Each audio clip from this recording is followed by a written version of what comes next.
So good morning again. Thank you so much for welcoming me back among you. I scheduled this Sunday to be with Open Circle many months ago, and I had so hoped that we would be able to be together in person, but alas, that's still not the case. But it does mean that now I get to be present again, both with Open Circle and Stevens Point Fellowship. So it's great to see you both. This sermon this morning was originally written for a different time and place, but I've chosen it for us this morning because our circumstances and our society find us still needing its message. When I wrote this sermon, it was a few years ago in October, and the fellowship in Appleton was celebrating a fun month-long theme of monsters. So that's where the zombies come in. But even now, this metaphor still helps me think about what we're really going to be talking about. Zombies, but not really.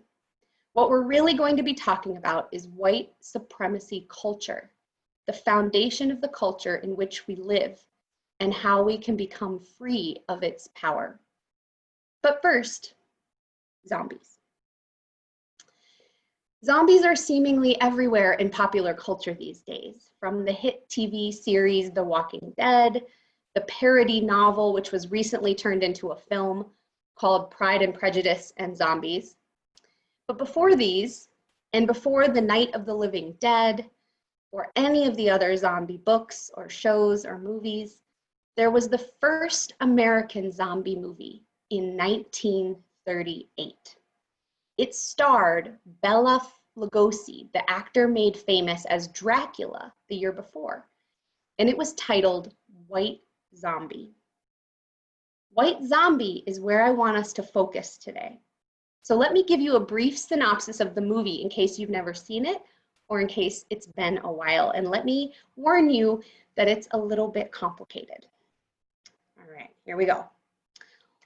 White Zombie is set in Haiti, where an evil Eastern European voodoo master, Bela Lugosi's character, who is named, no kidding, Murder, has an entire sugarcane mill run by Haitians of African heritage who have all been turned to mindless zombie slaves through his evil voodoo magic. The main character is a white woman named Madeline, who is engaged to marry a man, also white, named Neil. A fourth main character is Charles Beaumont, who's also white, who hosts Madeline and Neil at his plantation home, but Charles falls secretly in love with Madeline and wants her for himself. He meets with Murder, the voodoo master, and arranges for Murder to turn Madeline into a zombie through the use of a potion that makes her appear to die, and then she is buried, and then she is risen in this zombie state with no mind of her own, under the control of Murder, for Charles's benefit. Over time, Charles decides that he regrets turning Madeline into a zombie, and he asks Murder to reverse the spell, but Murder won't. Meanwhile, Neil, the fiance, tries to rescue Madeline now that he has become aware of what's going on. And in the fight that ensues, Murder, the evil master, is knocked unconscious but not killed. And while he's unconscious, the entire sugar mill of African slave zombies have no one controlling them, and they walk off a cliff to their deaths. But when Murder wakes up, he's eventually pushed off a cliff by Charles, the plantation owner who had Madeline turned into a zombie in the first place. But then Charles loses his balance and they both fall to their death. And upon Murder's death, the spell is broken and Madeline wakes up and embraces Neil, who has saved her. The end. There is so much there. So much there. Wow. So here's the thing. The history of zombie legends come from Haiti. So it's interesting that that movie takes place there. The origination of the zombie comes from Haitian folklore. and it describes bringing the dead back to some sort of half-life. In Haitian folklore, zombies are not infected, they don't eat brains, they are controlled by a person who creates them. They are puppet creatures. They have no autonomy of their own. In Haitian culture, there are different kinds of zombies. I'm not going to get into all the details, it's complicated. But something common to each of them is that they are lacking a part of their soul. For a little history here, Haiti is a country which saw some of the harshest conditions of the transatlantic slave trade. And it was the site of a major successful slave rebellion in 1804, in which the enslaved inhabitants overthrew their slaveholders, who were American, French, and British. Zombie myths entered Western consciousness as a descriptor of the frightening heathen culture that Haiti must be, with those mindless savages running around without anyone to control them. While the zombie myth emerged out of Haitian culture, scholars often point to the racist uses which the myth has been put in our culture. One scholarly article that I read, there are actual scholarly articles about this, even pointed to the physical likeness of the zombie. Scraggly hair, dirty skin, bugged out eyes, as being a reference to the stereotypes of African slave imagery of that time period. So today we're talking about zombies. We're using it as a metaphor for talking about the ways in which each of us might be asleep or half awake to the powers that exist in our world, and the ways which those powers control us, zombie-like, against our will. And our goal today is to explore how we might try to wake up to overcome those forces. I want to talk to you today about the ways we are asleep, particularly to white supremacy.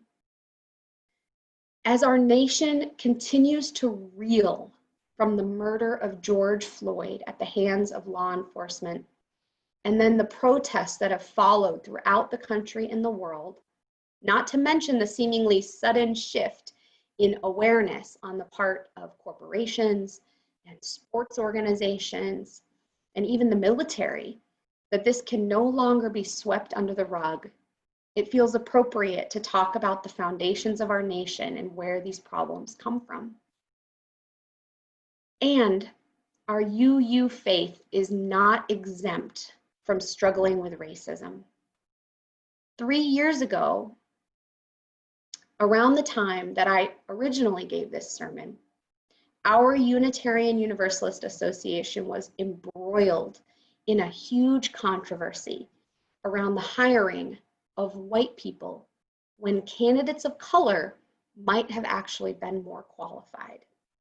It brought to light a lot of the practices that keep us overwhelmingly white.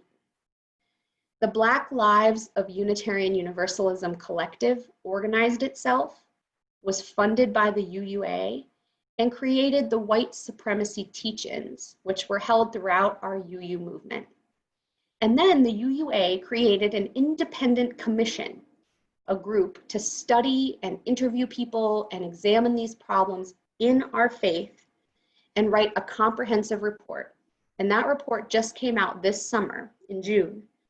It's called Widening the Circle of Concern, and you can find it online. It has a lot of hard messages for us if we want to truly transform ourselves into communities that embody our first principle, the inherent worth and dignity of every person in practice, not just in belief or in words. This sermon is not about guilt or shame or how we should all beat ourselves up for the sins of our ancestry. This is a sermon about the systems that undergird our society that are often invisible to many of us. And yet, because of their invisibility, they hold power over us.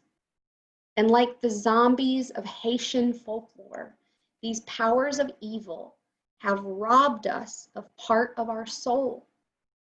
And as people of faith, we should challenge the things in our world that rob us for the capacity for wholeness and life. White supremacy is a soul-robbing force for all of us. Because the fact is that our country and the countries that led to the founding of this country were all founded by white men. They were founded by white men who were heterosexual, or at least appearing to be, able-bodied, Christian, cisgender. For those of you, if you don't know what cisgender means, it means identifying as the gender that corresponds with your biology. It's the opposite of transgender. So not only did those people found our country, they crafted laws to keep themselves in power because they had entire cultural belief systems that were set up around the idea that they, the white men, were the smartest, strongest, most moral of all the people. They were needed to keep all the others in check. They were needed to control the brown and black people. They were needed to make decisions for women. They were needed to make manifest the destiny of the church. Now, I believe in the inherent goodness of people. I believe in our first principle. I don't actually believe that those people who did that, who founded our country and created those rules and those laws, I don't believe they did it because they were horrible monsters. I believe that they thought what they were doing was good and just and right. And for that, I try on my good days to forgive some of their actions. But the effect of their actions, built generation upon generation, is that these pieces of their identities became associated with goodness, safety, intelligence, morality, and normativity. Their identities, white, male, straight, cisgender, able-bodied, Christian, became the norm. It became the identity against which all other identities were measured and always found lacking. Straight or heterosexual identity being the norm means that people who are gay or lesbian, bisexual or pansexual, or any other sexual identity is seen as an alternative lifestyle, or worse, deviant. Straight people don't have to worry about people judging their relationship. Straight people don't need to worry about our system not allowing them to parent or adopt or foster children. Another example is gender privilege, meaning cisgender men are the norm against which all other gender identities are compared. Science has only recently begun to acknowledge the truth that the male body is different from the female body. And so there are these medical truths that have had to be reassessed to see if they truly apply to females as much as males.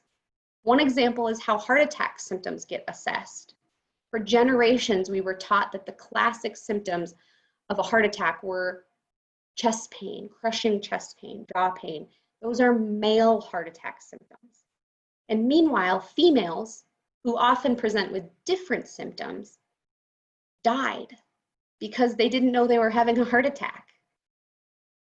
The same is true today with COVID. We're realizing there are biological differences in the ways that bodies respond to this virus. Additionally, there are traditional manly, masculine traits: assertiveness, physical size and strength, louder, deeper voices, which are prized in our working world and in our political world. But if women try to cultivate these traits, try to become louder or stronger or more assertive, they're seen as too much or bossy or worse, as we saw this last week with Representative Ocasio-Cortez, bitchy. Another example is how whiteness, physically whiteness, became the norm for beauty. Lighter skin was and is still often viewed as preferred, especially in women. It wasn't that long ago that the Dove soap company, which is kind of a model for positive body image, the Dove soap company circulated an advertisement, this is real, this actually happened, that showed a pretty Black woman using a Dove product on her skin and becoming a white woman. Seriously, this was just a couple years ago. This stuff is so pervasive that even the executives at a modern company sitting around a table didn't think to themselves, hey, this is actually totally racist, to imply that the Black woman is impure or dirty. They received a public outcry, of course. They quickly yanked that ad and they apologized, to their credit. But the fact remains that this idea of whiteness as the norm is so pervasive that they didn't even catch it. So a question for you to answer in your own mind. What color are, and maybe women know this more than men, what color are nude tights? Nude. They're beige. What color are Band-Aids? Beige, unless they're a specific special kind of Band-Aid. And not only is physical whiteness seen as the norm, all the cultural associations with whiteness are also the norm. This is where we are often most asleep to the powers that control us. It's easy to see the beige Band-Aids and say, oh wow, maybe I didn't notice that before, but now I see it. And it's pretty obvious that whiteness is a norm in our world. But the other stuff, the cultural stuff, is harder to notice. So give me just a second. I'm gonna screen share a picture for you.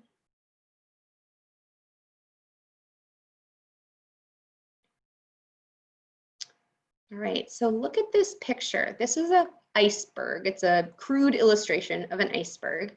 And you can see at the top that there are certain visible characteristics above the water, like clothing, language, physical characteristics. You might even say food or celebrations, things like that. Those are visible. But under less visible and not visible are other characteristics that are representative of different cultures.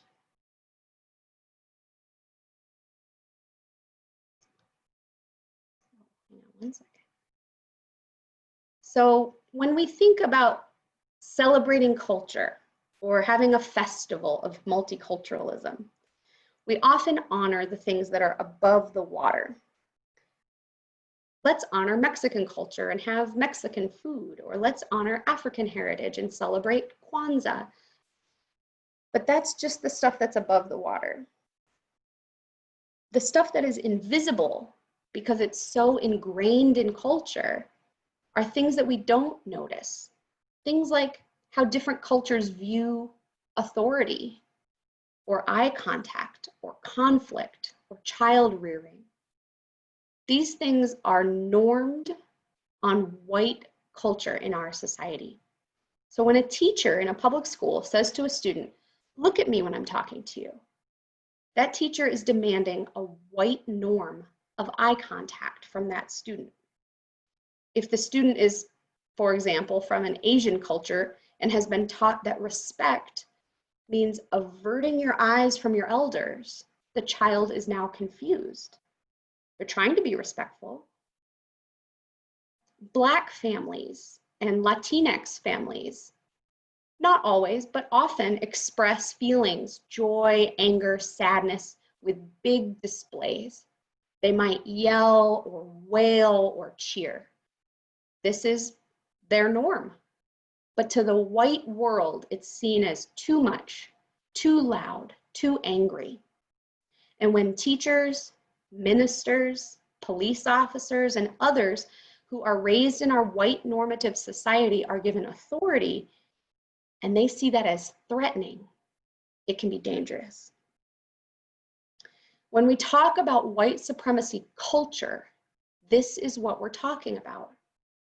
We're not necessarily talking about the KKK or Nazis or neo-Nazis. We're talking about the fact that whiteness is the norm. It's the goal, the model, the virtue that others should strive for. It's supremacy. Now, I hate to do this in a sermon. It's like the #1 rule of sermons, not to give definitions, but I want to make this very, very clear because a lot of people, especially white people, have often said, why do we have to say white supremacy culture? It's very off-putting, it's confusing. The dictionary definition says supremacy is defined as the state or condition of being superior to all others in authority, power, and status. Its synonyms include primacy, authority, and control. Whiteness is an idea that controls us. The movie White Zombie that I talked about at the beginning is about an evil white sorcerer who controls an entire workforce of enslaved African Haitian zombies who later plunge to their deaths because they can't think for themselves when their master is knocked unconscious. And this is not the major tragedy of the movie. That alone is enough to illustrate the inherent evil of white supremacy. The Black characters in the movie are not given full humanity. Their lives, through their deaths, are not valued the way the white woman's life is valued. This is tragically not much different from today. Our society often unconsciously views Black bodies as dangerous, and the killing of Black people is given legal justification. The unconscious or unexamined idea that Black people are dangerous is again a part of the fabric of white supremacist culture. I'm not saying that each individual person in our culture thinks that. It certainly doesn't think it maybe consciously, but it's this unconscious idea that is sort of part of our culture. Now, of course, Madeline's life, the white woman's life, matters. The plot of the movie leads to her being rescued from her zombie state, which of course is a good thing. Nobody ever questions the value of the white person's life, though. That's not up for debate, it's a given. But the lives of countless brown and Black people are not given nearly the emotional or legal value at our societal level. And that is why the movement for Black lives, or the Black Lives Matter movement, exists. To say that their lives are worthy of tears. Their lives deserve to be protected equally under the law. They say, you cannot use your unexamined bias as an excuse for why you kill us. This is the power of white supremacy because it controls us all. It's a system that steals from the souls of all of us, including white folks, but of course not the bodies or lives of all of us, not equally. Like I said at the very beginning of this sermon, this is not about guilt or shame. It's about the systems that control us. But we can't just stop at our recognition of the system. The systems don't exist without the people they control.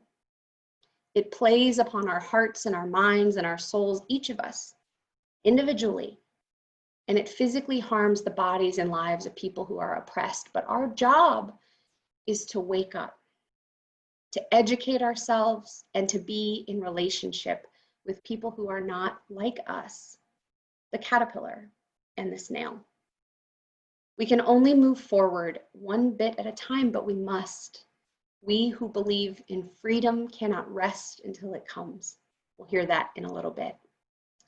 So now is the time to stretch ourselves, to read, to share, to plumb the depths of our own hearts and minds, to consider and wonder and ask ourselves, what are my biases? How am I being controlled by this system? And unlearn it, challenge it actively against anything that is in the back of our minds, to take down the walls of our defensiveness and just welcome this as learning and growth, because it provides freedom and a chance to truly live into the values that we say that we proclaim. May it be so, and amen.